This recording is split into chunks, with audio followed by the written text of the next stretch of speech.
Good morning, everybody. Thank you for coming again to the Ross Leadership Series here. We're glad to see all these students here bright early in the morning. It's good. We have a special treat this morning in that we have with us Nancy Nestor Baker. I want to make sure I get the order. Yeah, you have to get the order right, yes. And so she is currently the principal of the Nestor Baker Group, which is a consulting company that helps individuals and organizations make it to their best potential. But she has a whole career, a special treat this morning, she's had a whole career around education and service, has really been the theme throughout your whole life. A total of 19 years on the Westerville School Board as a volunteer, just doing the right thing for the kids. Before that, she was with the United Way of Central Ohio as a senior assistant vice president. Before that, she ran the P through 12 project at Ohio State. This guy's got a great memory. Well, Wow, I'm impressed. Professor of education at the University of Cincinnati. Yes. And so she has managed to make a life and a living out of doing good in the world. And we're all very excited to hear from you this morning. Thanks, Nancy. Well, thank you. That was dandy. Well, I really appreciate President Comerford coming in to introduce me, and I especially appreciate his ability to get all those facts in line and say something about me. And I really appreciate your being here this morning. I am not much of a morning person. I have only had one Diet Coke today. So if I start to drool or snooze on the table, just give me a little shove and I'll get up. But we're going to talk about living in Venn today. And when you think about that, it's kind of, okay, this woman is an interesting person. But this is what I've come to over a lot of years, thinking about me and thinking about my leadership approach and the leadership approaches that I most like to see in others. So when you think about Venn diagrams, I want you to begin by thinking about what they mean with connection. So when you think about Venn diagrams, that's what they're about, right? You've got those overlapping circles. You have to think about where those overlaps occur within those circles and how they connect and how they might come to connect. And as I was putting this PowerPoint together, there was something that came on, where was I listening? I was online, and this was around the 9/11 remembrance. And this person, Major Penny, was the woman who was scrambled to take down Flight 93. And this is what she had to say. And I thought, oh, this is perfect. This is about leading in Venn and talking about being part of something greater than ourselves, our connections being more important than our differences. So keep that in mind and keep Major Penny in mind as we go forward. But since this is a university, we of course must begin with the conceptual underpinnings. So that's Venn diagramming. And I'm not going to spend a lot of time on it. Don't worry, we're not going to talk about Wilhelm von Leibniz, we're not going to talk about Euler or any of those people, but I did think you should know. It was an American who first coined the term Venn diagrams. And he named it for John Venn, who was an English logician in the late 19th century, who in turn built his Venn diagramming off of Leonhard Euler's work, who built it off of von Leibniz's work, who probably didn't know anything about Raymond Lull. Did you guys watch the Lego movie? Okay, you know Lloyd? Every time I see Raymond Lull, I think Lull, because when in that movie, if you haven't seen it, there's a character, his name's Lloyd, but the father always calls him Lloyd because it's a double L. So that's a Venn diagram history really quickly. It's all about the relationships, visualizing them, working them, making them work for you. So I call it venning, and I did make that up. So when you are venning, what you're doing is exploiting the overlap. You're finding where those overlapping components are within the Venn diagram of the project or the relationship or the community, and you're exploiting those. You're leveraging them, you're synergizing them, you're moving them forward. And today we're going to talk about 6 different points that go into venning as a leader. Finding the center, identifying the call that must be answered, seeing the connections, applying the energy, building trust, and then navigating realities. And there are Venns for any part of your life, and as you think about your life and think about the connections, you'll see those. We're talking today about the Venn of leadership. So we got to start at the beginning, right? The formative Venn of Nancy Sue. I am part of 5 generations that have Sue as the middle name, and I am Nancy Sue, and that kind of, if you say it correctly, Nancy Sue, you can tell that my mother's family is Southern. So the formative event of Nancy Sue, that's me. That was when I was 3, and I had short hair because I wouldn't let my mother comb my hair, so they had to cut it all off because it was always in tangles. The main thing in my life has always been my family. And there's a picture of us up there. My family was full of laughter and full of love, and we are still all remarkably close, even though my parents are gone now. So I'm only going to talk mostly about early childhood and those first few years. And these were the primary focal points for my development. Up here in this picture is my maternal grandmother. She was incredible. She was the first woman in her county in Tennessee to drive a car. She was the first woman in her region to go to college. She went to UT, University of Tennessee. She then went off into the mountains to teach in a one-room schoolhouse. She was a high energy, high capacity, incredibly intelligent woman who said that if you can't laugh, you might as well cry. So we went through life laughing and looking for the ways to connect to all the great things in the world that awaited for all of us. She was married to this guy here, my grandfather, who was a justice of the peace, which was an elected position which came about before municipal judges. So they took care of me a lot when I was a kid because my parents went to school, my dad on the GI Bill, and my mom then, after he finished his bachelor's, went back to school as well. So I spent a lot of time with my maternal grandparents. Service, fun, pushing the edges, finding new limits, and building our capacities all the time. That was what we did. It wasn't something that you must do. It was who we were. And that had a great deal to do with who I am. There were some major points here. One is that I was born to a Navy vet. My dad was in Kansas, and I always say, and I'm going to see who realizes what I'm saying here. When I was born, he was off defending the coasts of Kansas because he was in the Navy. Now, people will react one of two ways when I say that. Oh, yes, the coasts of Kansas, that's a very, very important port for us to look after. Other people realize there are no coasts in Kansas. He was in naval air. But that also had a big impact. If you're in the Navy, everything has a place, everything is in its place. You go forward, you do the job you're told to do, and you do it with the best of your abilities to do it. So that was part of us, too. And then over here, we've got dogs and music and books. Always books. My parents let me read anything as soon as I felt able to read it. So I was reading Steinbeck when I was 11, and that kind of thing. I read my mom's textbooks right along with her. I read the dictionary for breakfast after I'd read the back of the cereal box. It was so fun. It was joy growing up in my family. But there are, I think, 3 major things that are pivotal points in my development. One was actually change the directory of my family, the trajectory of my family. When my father was only 34, he had a massive heart attack. He was a 3-pack-a-day guy at that point in time, and had started smoking when he was 10 years old. It was not unusual at that time. So when he was 34, massive heart attack, died 5 times in one night. And when he came back around from that and healed from that, he wanted his life to go in a completely different direction. He'd been corporate fast track, the big house, the country club, the maid sort of thing. And we were living in West Virginia at the time. And he wanted to come back home, which was the Columbus area. And he came back here then to help found what is now Columbus State Community College. And so I think he was incredibly brave. He packed up the wife, he packed up the 2 little girls, packed up everything we owned. We came back here to Central Ohio.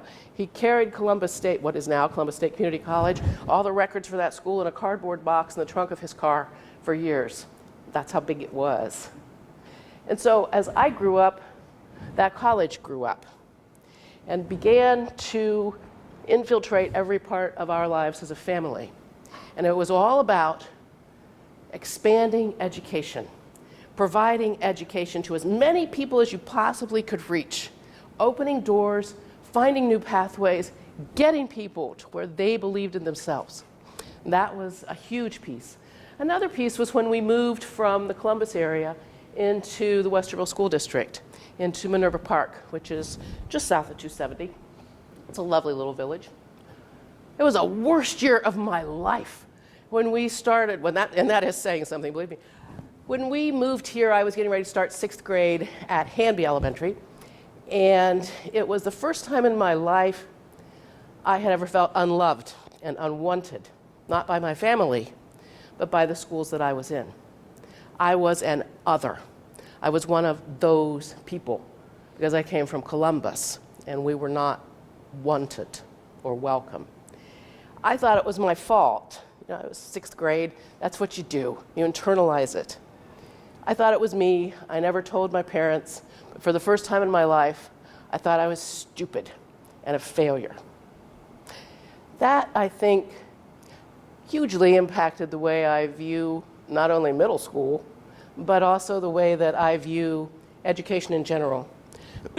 As you think about all of the work that was going on in my family around building Columbus State, what became Columbus State, and you think about what I was experiencing in my own life, it all kind of meshes together. You begin to see a Venn, don't you? As we think about pathways for people, the accepting of people, and the building of people. Another thing, the other huge piece I think that shaped where I am today actually happened several years after this picture of my sister and me. It was in my 2nd year of teaching. I was teaching English to 7th graders, which is seriously fun to do. It's like this all the time, and it's so much fun to do. I came down with equine encephalitis, and most people don't know this about me. And I was utterly incapacitated for quite a long time. I lost all of my memories before puberty. It took me 10 years to get them back. I, who had spent so much of my life in music, could no longer read music. I can again, but I couldn't at the time. I couldn't read music. It was as if the notes just fell off the page. Numbers made no sense to me. I had to relearn how to walk up and down stairs, how to drink out of a glass, all of those things. That was a catastrophe at the time. But in retrospect, if that hadn't happened, I would have stayed in the classroom as a 7th grade teacher. I would have spent my career out of Westerville. I would have gone in a different way altogether. But because of what happened to me and what it required from my life as I healed, and the way that I chose to then pick up the pieces, excuse me, and go on with my life, ended up with me here. So those big pieces all come together and create the person that I am, just as your Venns create the people that you are. I love these pictures. So when you think about finding the center of your personal Venn, I think about finding these are kind of the way I've always seen me. I'm that cat. I'm that little girl. And in math class, this was me. So, when I think about this, and I think about finding your own personal center, coming to terms with who you are, and embracing who you are, and laughing at who you are, and enjoying who you are, it is a hugely important point. If you're going to lead from your center, if you're going to see all the relationships and the connections that are open to you as a leader, then you have to understand your own assets and your own liabilities. And we've all read the quote by Thoreau, and I particularly like, "Let him step to the music which he hears," which I think is so cool. And then this, I think, important quote: "What do you want to do when you grow up?"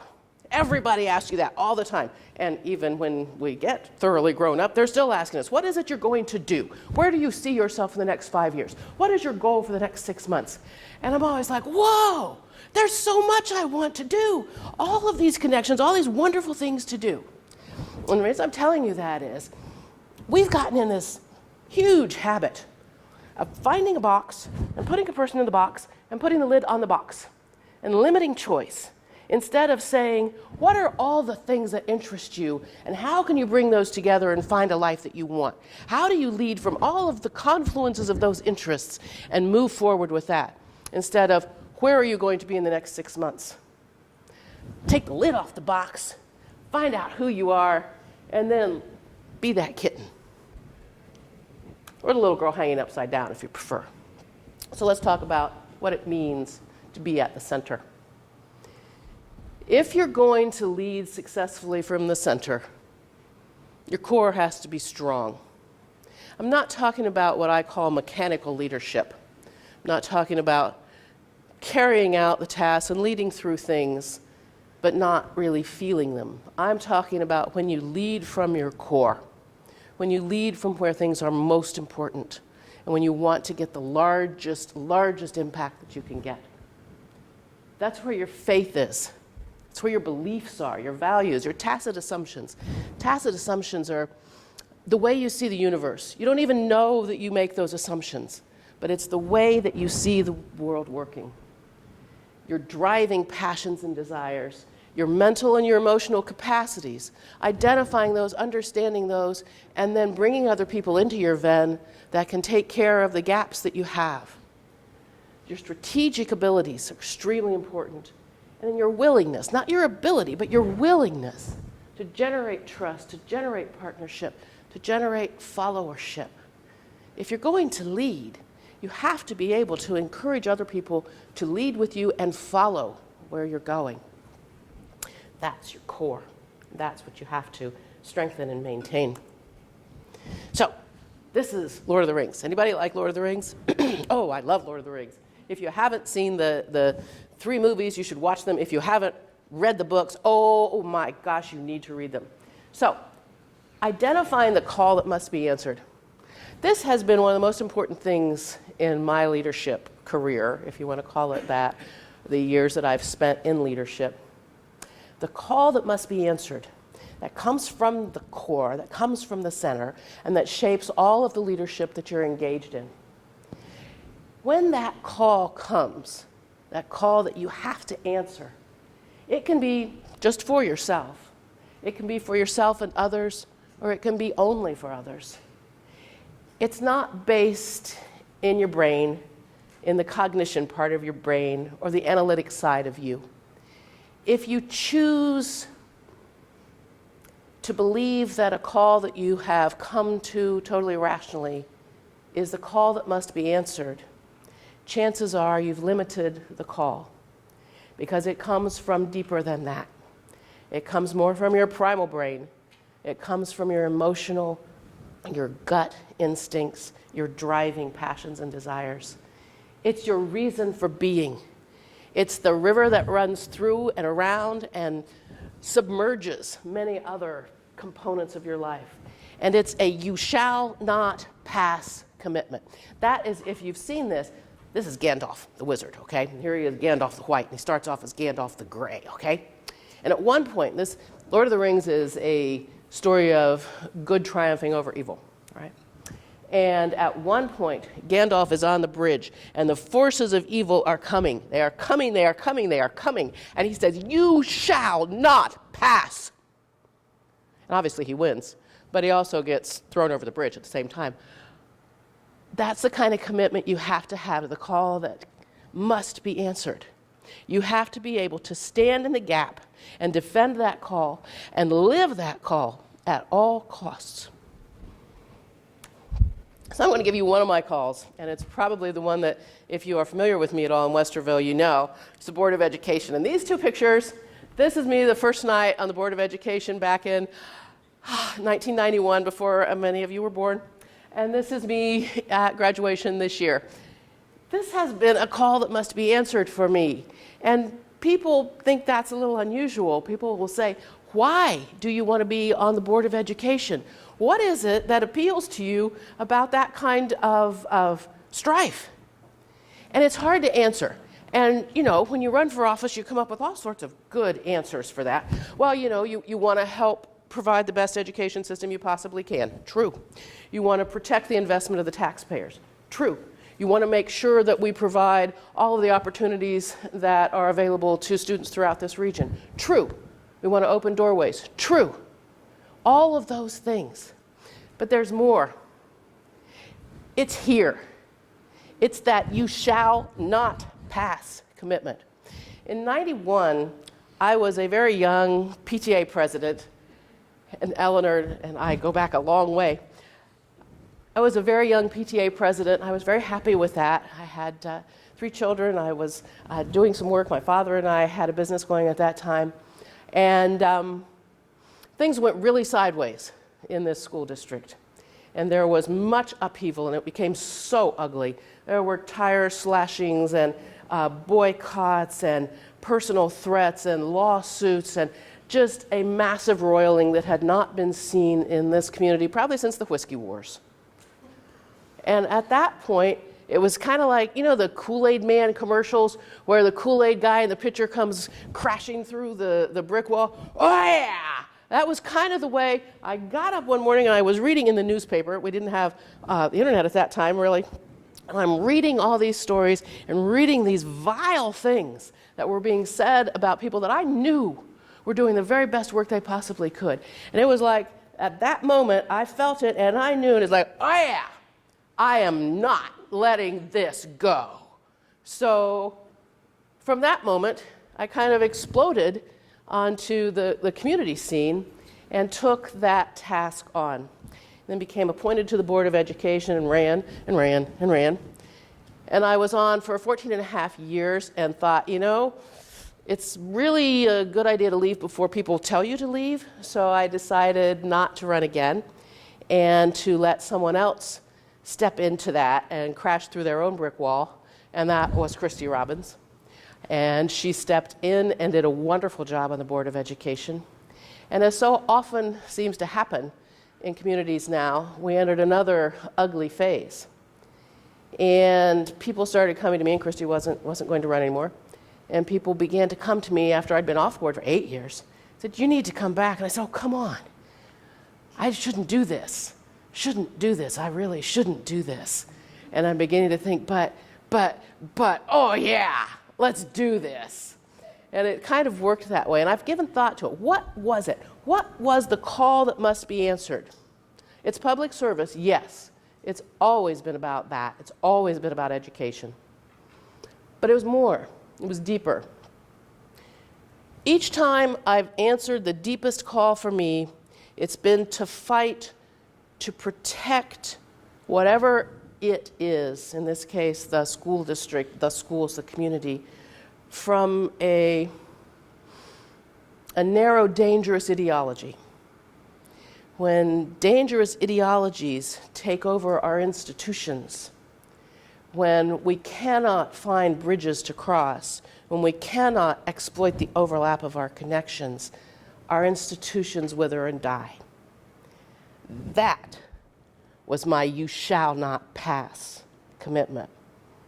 I have been incredibly blessed to be able to live out that commitment in Westerville. So let's move on. I don't know if you can quite see this. What this is like a balcony view. There are all these people down here dancing and talking and so forth underneath that. So seeing the connections as a leader living in Venn and leading from your center, you need to decide when to be on the balcony and when to be a dancer on the floor. And this comes from Heifetz and Linsky's great book. It's a classic now, called Leadership on the Line. Because that's where the magic is, in those connections, moving back and forth between taking the high, big view, the philosophical view, the major strategy view, and being that dancer on the floor, being in the thick of it, being one of the people moving here and there and carrying things out. You have to be able to move back and forth, across and within, on the balcony, on the floor, because that's when you find the connections, and that's when you're best able to use one connection to leverage another. So I'm always telling people, and if you sit in a meeting with me, very quickly you'll start to roll your eyes, because I'll say, but it's all a Venn diagram.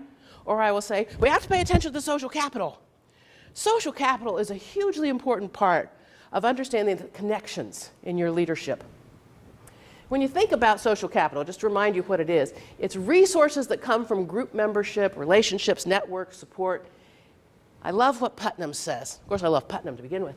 The inclinations that arise from these networks to do things for each other.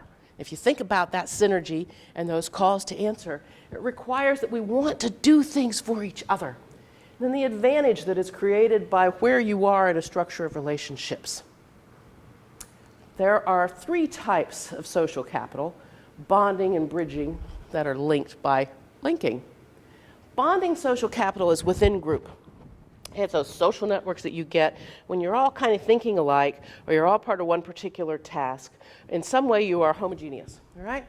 It's really important. It builds solidarity, it builds strength of unit, it really makes things happen within that group. Bridging social capital is a cross group, all right? That's social networking between socially heterogeneous groups. So this group over here with this task, this approach to life, works with this group over here that has a completely different task or a different approach to life, works with this group that has a completely different culture, and you get a lot of going on there. And then the linking social capital is what brings those two together. Oftentimes, the leader who vends, the venner, is here because you are working to bridge bonding and bridging social capital. Social capital is amazing stuff, and we need to pay more attention to it because bonding is like super glue, okay? So if you've got those within group stuff, it's like the super glue that holds you together, that makes things happen within that group. And bridging is like WD-40. So you've got all these wonderfully cohesive groups, and then you put the WD-40 on it, and all of a sudden they begin to work together in one giant Venn diagram. How cool is that? So it's important, though, to think about this. Groups may build up or break down societies, companies, institutions over time with their bonding and bridging activities. That's how important social capital is. It can build up, maintain, strengthen, or destroy groups and institutions and organizations. So you want to think about it. Think about all the groups that you've been part of. Think about whether they're bonding or they're bridging components. All of those various groups and the impacts that they have. So if you think about bonding and bridging, there are all of these components as a leader that you need to be thinking about. They build cohesion. They increase team productivity and engagement and community productivity and engagement. They're great for where you float ideas inside those safe groups. They're wonderful for SWOTing, strengths, weaknesses, opportunities, and threats, identifying those components. It helps you find who you are and where you belong. And it helps you help others find where they belong, which as a leader is one of the most important things that you need to be able to do. It helps you find your allies. It also helps you find who's not your ally, ferret out the opposition, and then you help yourself and others understand why that opposition is there and what needs to be done. Creating partnerships is an obvious one as we think about bridging. Establishing mutual accountability, holding each other responsible for the work that we're doing and the impact that we want to have. Leaning on each other and letting other people lean on you, advocating, and then identifying new people to bring in to this Venn of leadership.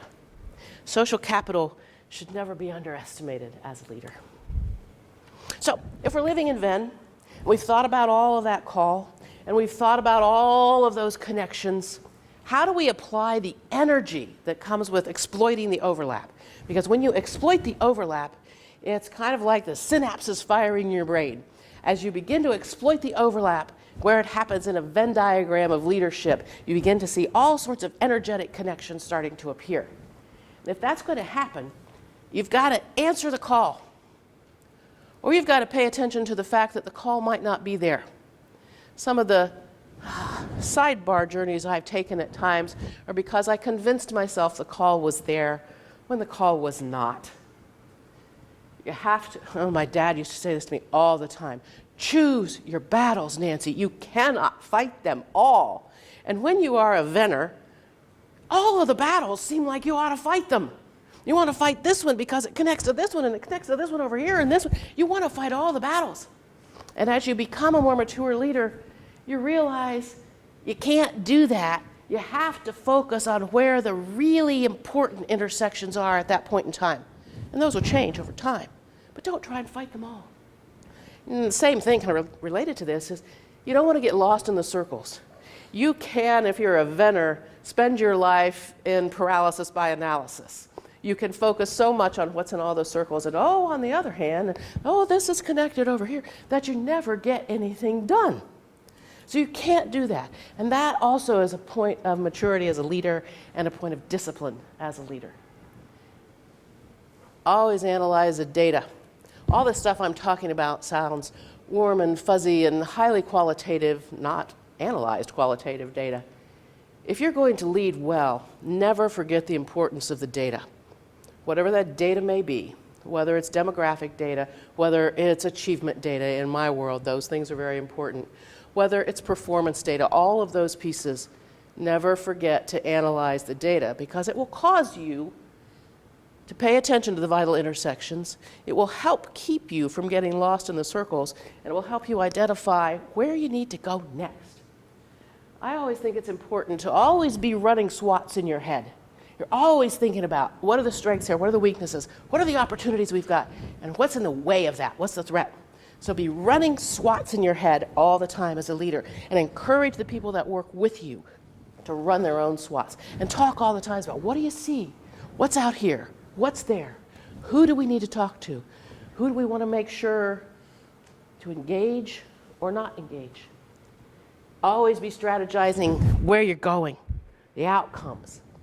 Connect to VENs, your own VENs, because you have thousands of them operating at any point in time, and everybody else's VENs too. How do you build on the overlap so that you can more strategically synthesize what you need to do? And then look for where the doors are opening, and don't be afraid to step through them. If the door is open and it looks like it fits into these components and it's moving you toward the outcome, then you find a way to get through that door. You keep on going. Doing all that as a leader requires trust. Trust that you hold for other people, and trust that they hold for you. And as we think about building trust, you hear about it all the time. Well, I don't trust this person, or the trust just wasn't there, and so forth. What's that actually mean when we talk about trust? What is it? And as a leader, how do we pay close attention to that? I really like this. This is an oldie but goodie. It's the mortar that binds leader to follower. And it forms the basis for our legitimacy as leaders. If we do not have trust, we do not lead.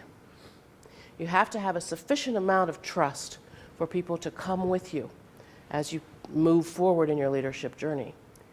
Just like I can't underestimate the importance of social capital, there is no way to underestimate the importance or overestimate the importance of trust. Trust is key. In everything I've done, everywhere I've gone, every group I've worked with, every person I've set on their journey, it's trust that finally makes the biggest difference. That's where your values, your virtues, your expectations interact. That's another Venn diagram, if you notice. But trust is, interestingly enough, it's based on existing knowledge patterns, what we know or think we know.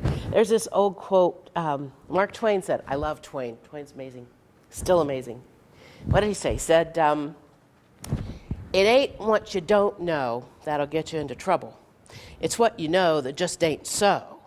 And I think that's so fun. And think about it now in our society. Think about how so many decisions people make are based on sound bites, are based on the latest clickbait, are based on some form of manipulation that some other group is trying to do to get you to get behind them. It ain't what you don't know about that. It's what you know that just ain't so. And we have too much fallen into the trap of believing what may not be so, or may not be quite as so as we think it is. And that creates knowledge patterns that keep us from trusting other people. It forces us into a bonding kind of social capital that solidifies our willingness to exclude. So we always have to pay attention to what we know that just ain't so. And think about, as you work with those who are within your span of control or your sphere of influence or whatever other term you want to use, what are their knowledge patterns? What is it they think you mean? What is it they think you are? And how do you want to shape that and move them toward what may be a different perception? I'm really fond of these particular 7. You can read all kinds of trust literature and so forth, but I'm really fond of these 7, probably because Hoy and China Moran are friends of mine, but I like them. I think they're really good. And you know Hoy and China Moran. Jefferson, you remember Wayne Hoy? This is his work. These 7 components are key in the development and the maintenance of trust. vulnerability, confidence, competence, honesty, openness, reliability, and benevolence, and the interactions and the willingness to show those and experience those. When you think about some leaders who have difficulty, oftentimes it's because they don't want to show vulnerability, right? They want to be all powerful and all knowing at all times, and that actually erodes trust. It's one thing to think you're Teddy Roosevelt going up San Juan Hill, and sometimes you need to be that. But it's another thing altogether to think you're always Teddy Roosevelt going up San Juan Hill. You need to be vulnerable. You need to be able to say, I don't know. I need your help. Here is where I am having problems. Here's where I struggle. I told you about equine encephalitis. I never told that to people when I was younger because it threatened my sense of self. It was weak. I couldn't think. The brain that I relied on so strongly failed me. And I had to come to a point where I could be vulnerable enough with people to say, I struggled. It hurt. And I had weaknesses because of it that I had to overcome. Help me. Confidence is pretty obvious. Most of us as leaders have a lot of that. We have to know what we're doing. When you get on an airplane, you don't really care about the vulnerability of the pilot. You want to make sure the pilot is competent. So as you lead, and you think about the spheres within your leadership, you got to think about which one of these 7 things is at play at any point in time. And these things are influenced by your own and by your compatriots. Disposition to trust. It's another thing that really worries me about our society today. We are encouraging lack of trust. We encourage our children not to trust. We encourage each other not to trust, to assume that there is ugliness or evil. And that's not the best way to approach life. Approach from an asset base, not from a deficit base. People's stress levels and your own stress levels influence your ability to trust and your willingness. What group you belong to, what echo chamber you're listening to. Your moods and emotions, are you just ticked off? And you don't really want to hear what this leader over here has to say to you anyway, because you're just plain mad. You have to deal with that. And then your own values and attitudes. For instance, on the Board of Education, sometimes I'd have to talk to people who don't believe in public education. That is about as far removed from me on the continuum as it's possible to get. And yet what I have to do, if I'm going to lead well and communicate with this person, is somehow find in me, not in this person over here, find in me something in my values, something in my attitude, something in my belief system that can connect to where this person is. And that's how we make progress. I'm not saying I've turned a whole lot of anti-public education people into strong public education advocates, but I've made a dent in the misinformation they may have and hopefully poured a little cold water on heat that doesn't need to be there. It's very important. So when you think, I did a Venn diagram for you. When you look at trust, you have all of these trust relationships that I was kind of talking about on that last slide.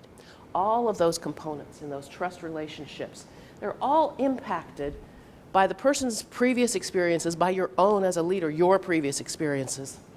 And I've had leaders say to me, you could never trust people from that group. That's their previous experience talking.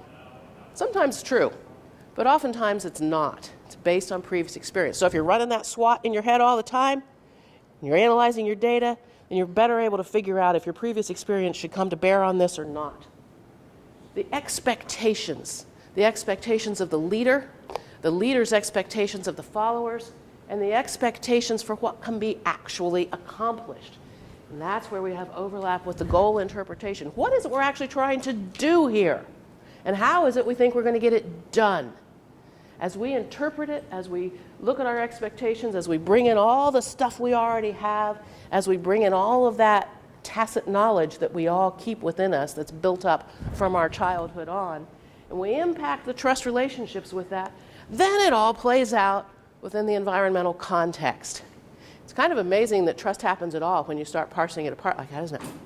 But it does, because we pay attention to those overlaps and we look at how they work together. And that's how we move it forward. And that's actually how we recover when things go wrong. You focus back on trust. You focus back on capital. You focus back on the call. And you build it from the bottom up.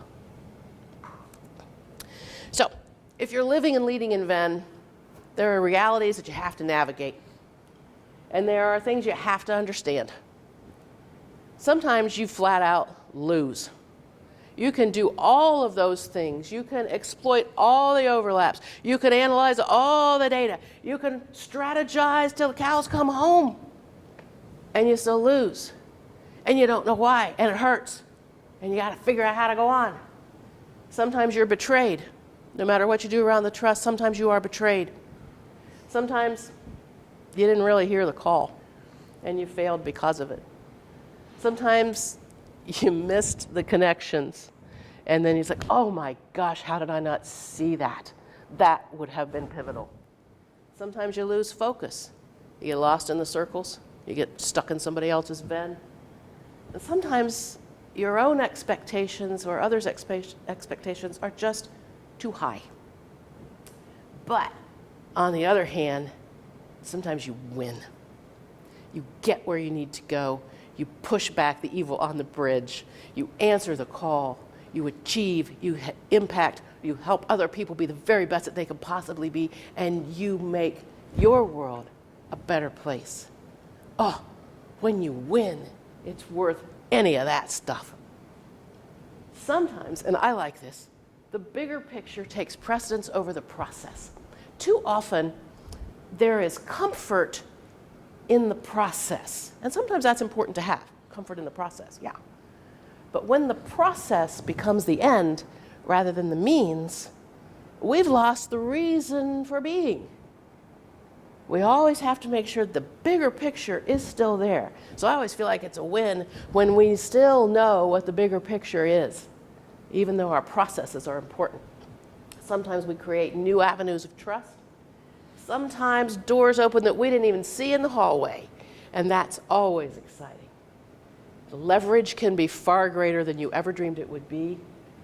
And sometimes you make friends for life.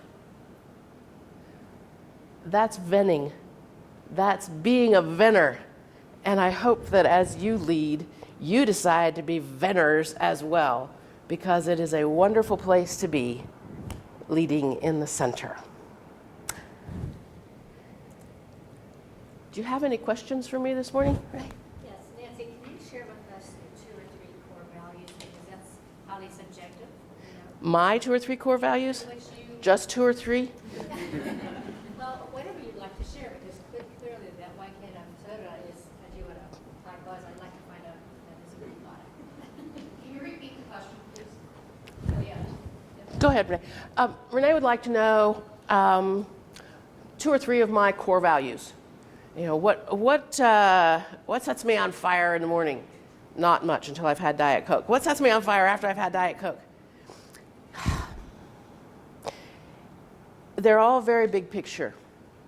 And they sound rather trite because you hear them all the time. But they're real. My faith, my family, my community. And when I say that, I'm not talking about just I'm talking about what it means to be a community, what community is, what family is. And my faith, I'm a very strong Christian, and that matters to me immensely. And I believe deeply in the institution of education. I believe very deeply in the importance of public education. And I'm talking K-12 predominantly. I believe that people are at heart good.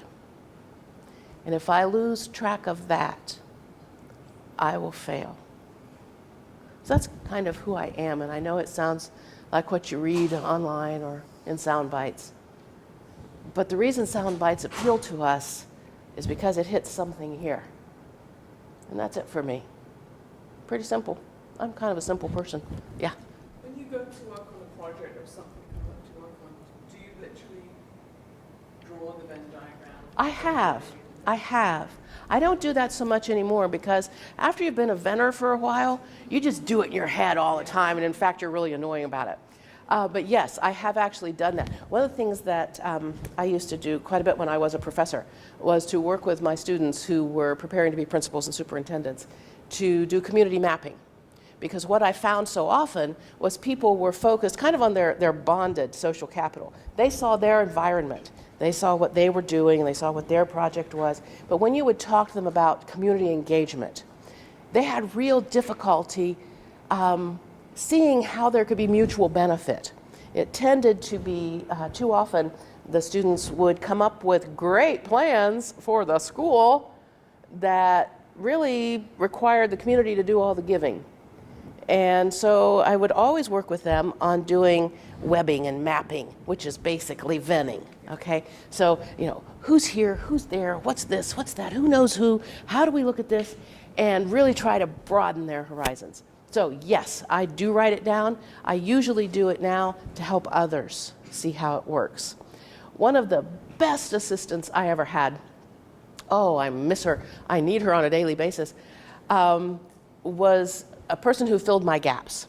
She was very, very process-oriented, very, very detail-oriented. While I was off over here creating partnerships and doing all of this and having that, she was back there putting all the pieces together and getting everything scheduled and organized for me. And one day she came to me and she said, "You're the best boss I've ever had." And I thought, yeah. And I said, "Why?" And she said, "Because you show me why it matters." And we would sit down and I would say, "Here's where I'm going here, because this connects to this project, and I'm looking for this particular outcome with these particular people, and I need to connect with these people by this time because of." And we would spend time doing that. And it increased our productivity together massively. But she needed to see that laid out rather than me just saying, "Well, I need to talk to these people and I've got this partnership going and I have to work on this." Instead, I had to show. And it's been really helpful to me with younger people. As our brains develop, we develop greater abilities to think abstractly, right? But to help those abilities develop, we need to show people how to connect the concrete and the abstract. And venning is a really good way to do that. It also helps young people move beyond their own bondedness into looking more at bridging and identifying ways to connect other people. So yeah, I do it a lot. It makes them important, makes them comfort. Yes, it does. Yeah, all of a sudden it's like, I see. Yeah, anything else you'd like to know? Yeah, Christy. This is more of a comment, I think, than a question. So first of all, it was an honor to keep your seat warm for 8 years. You did a heck of a lot more than keep the seat warm, my goodness. A little hot at times. Yes. But I don't know if you remember when you first announced that you weren't running again, and I was thinking about it, we met, and one of the pieces of advice you gave me was that you need to run towards something and for a seat, not against someone. Yes. And I just thought that was the best piece of advice, and I share that a lot with others who are considering running for public office. But it really speaks to what you're talking about in terms of calling and community. So It does. thank you for that. Oh, yeah, I'm so glad that you remember that. And when you think about our society today and our politics today, too much of it is about not running towards something, but running at somebody. And sometimes, yeah, you need to do that. But most times you don't. Because when you run at somebody, when you run against a person, what you've done is reinforce an us versus them mentality that your approach to link and bridge and build trust will be severely weakened by, and you will have no one to blame but yourself. Ooh, that was boom, boom, boom. That was dark. Anything else you would like to know? Are we good? Well, please join me in thanking her. Thank you. So, in string finders, it's got to be a connector. You have to be a connector. Because that's all the then thing, right? I mean. Actually, that's in my top 10, but it's not one of my top 5. Yeah, because I decided, because I thought it would be 2. I decided, it's like number 6. But sometimes when you're a venter, you vend so much that people don't even know you're venting. Right. And that kind of comes about even when you take standardized instruments of whatever. Sometimes the things that come out, you go, oh, wait a minute, I see where they got that, but there's something much deeper there.